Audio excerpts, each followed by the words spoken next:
a new session of KCC tutorials। तो बच्चों आज हम 8th साइंस का 14th लेसन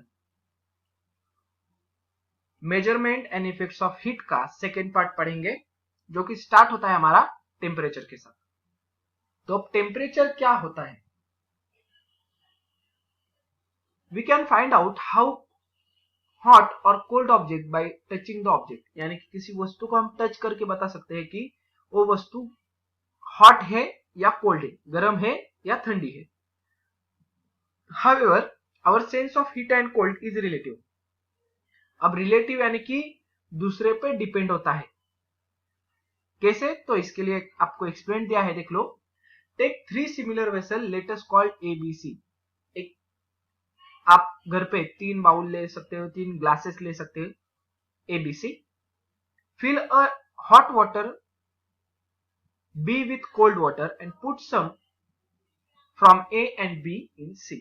यानी कि A में बहुत ही गर्म पानी रहेगा, B में ठंडा पानी रहेगा कोल्ड वाटर, और C में बीच वाला जो है उसमें क्या करना है आपको?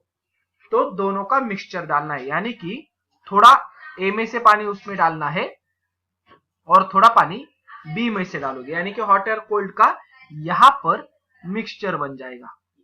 हॉट कोल्ड दोनों रहेगा, एक कोल्ड रहेगा पहले तो और एक हॉट, ऐसे।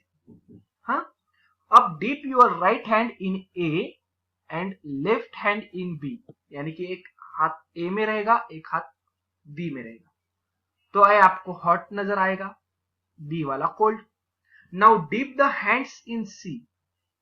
अब सी में डाल दो हाथ, आपको क्या होगा? इसके बीच वाला टेम्परेचर मिलेगा, बराबर। यानी कि बहुत गर्म भी नहीं है, बहुत ठंडा भी नहीं है।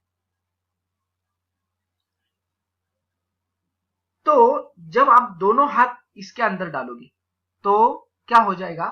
ये जो हॉट में से हाथ आपका अंदर गया है वो थोड़ा ज्यादा गर्म लगेगा आपको।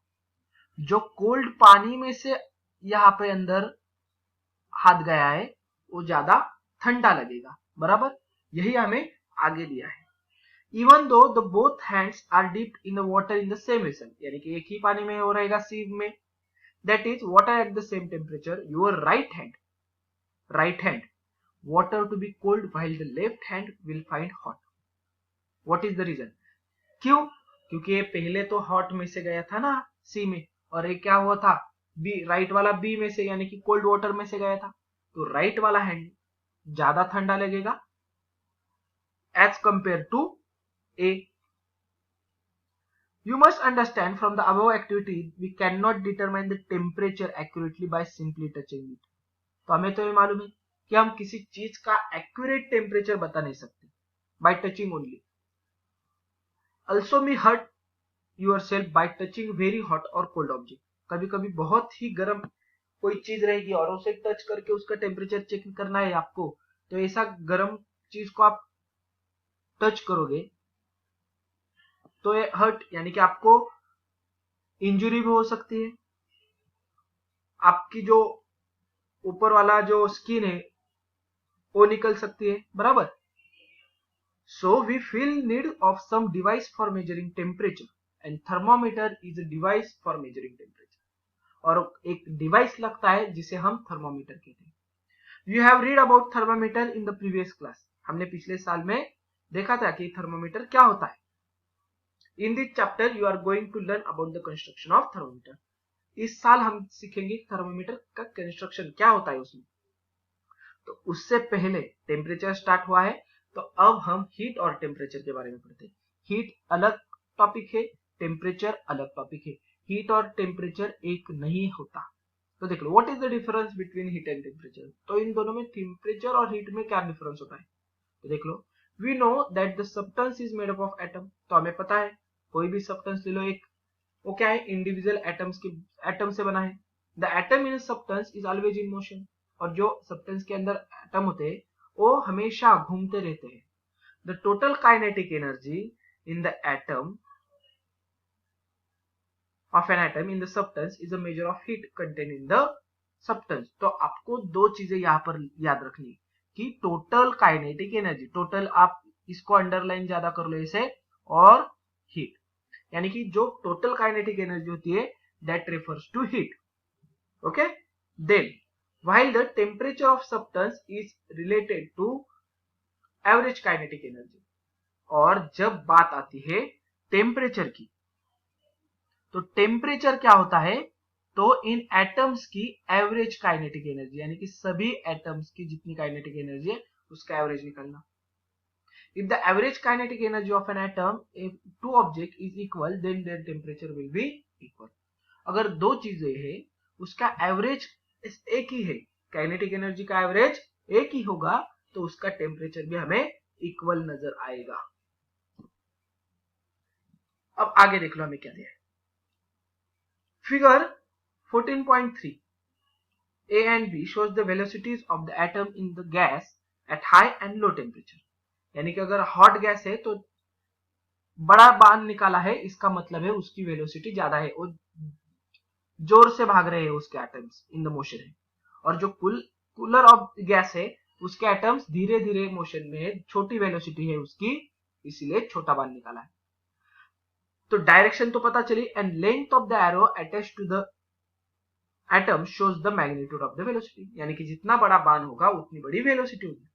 The velocity of the atom in the gas, velocity gas में हायर टेम्परेचर के लिए लार्जर रहेगी और लोअर टेम्परेचर के लिए कम रहेगी. ये इसका मतलब हो गया. तो आपको ध्यान में रखना है, जब किसी भी वस्तु को आप ज्यादा हीट दोगे तो उसके एटम्स जल्दी जल्दी भागते हैं, तो उसकी वेलोसिटी बढ़ जाती है. Then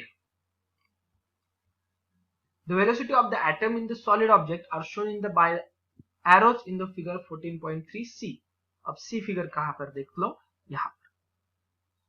सॉलिड है इसलिए इसके जो एटम्स होते हैं ना वो एक दूसरे को बंधे हुए होते हैं, तो इसलिए क्या होता है, तो इनकी जो मोशन होती है वो अपने ही जगह पर वाइब्रेट होते हैं. The atom in the solid object are tied one another because of the forces acting between them.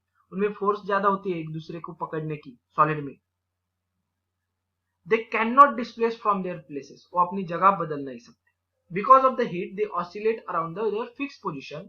Higher the temperature of solid, faster the velocity of oscillation. जितना ज्यादा आप गर्म करोगे किसी सॉलिड वस्तु को, उतनी ज्यादा ऑसिलेशंस उसकी होगी. यानी कि अगर एटम है तो क्या होगा, थोड़ा सा राइट में थोड़ा सा लेफ्ट में ऊपर नीचे ऐसे वाइब्रेट सिर्फ होता रहेगा, ऑसिलेट होता रहेगा, मगर वो अपनी जगह नहीं छोड़ेगा.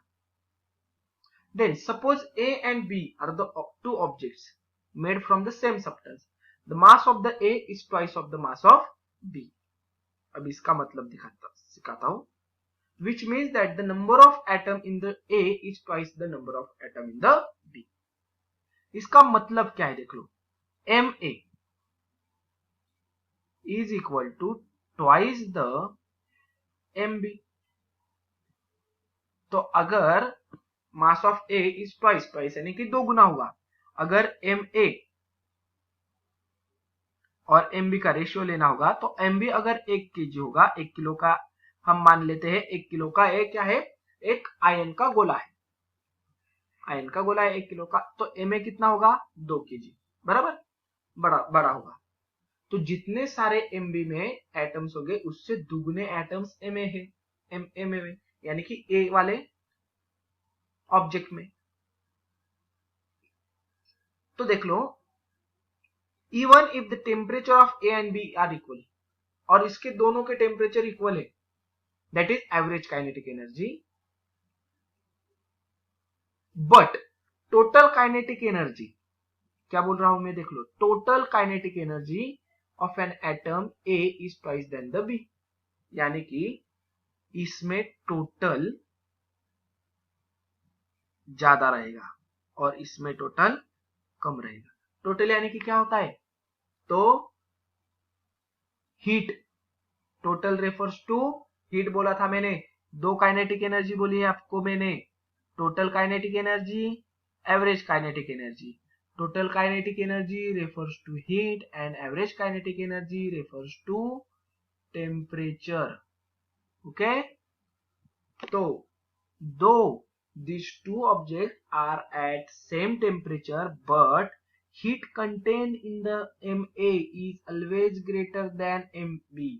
इसका मतलब है A वाले में ज्यादा हीट है B वाले से। देन ट्राई दिस में देख लो क्या दिया है हमें, तो वो जाने दो। तो देख लो यहां से हमारा मेन टॉपिक है, temperature is measured in the unit Celsius, Fahrenheit and kelvin. Temperature के 3 यूनिट है, पहला है सेल्सियस, दूसरा है फ़ारेनहाइट, तीसरा है kelvin.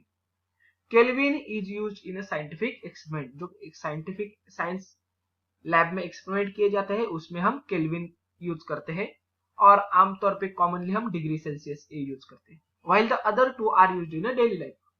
The relation between the three units is shown as the following formula. इन तीनों का रिलेशन हम उसका फॉर्मूला है हमारे पास।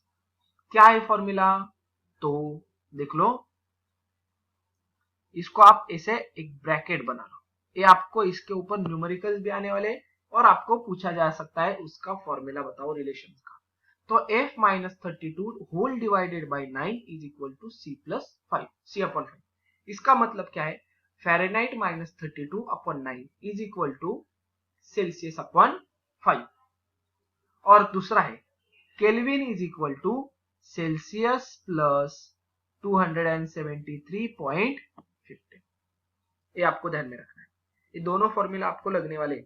इसका क्या मतलब है, हम न्यूमेरिकल में आपको ज्यादा अच्छी तरीके से समझ में आने वाला है। देख लो, यानी कि केल्विन क्या होता है, तो सेल्सियस प्लस 273.15 ज्यादा, और जो दूसरा रिलेशन है वो तो डिवीजन में हम सीखेंगे। यहां पर देख लो, some specific temperature are given in the 3 scales.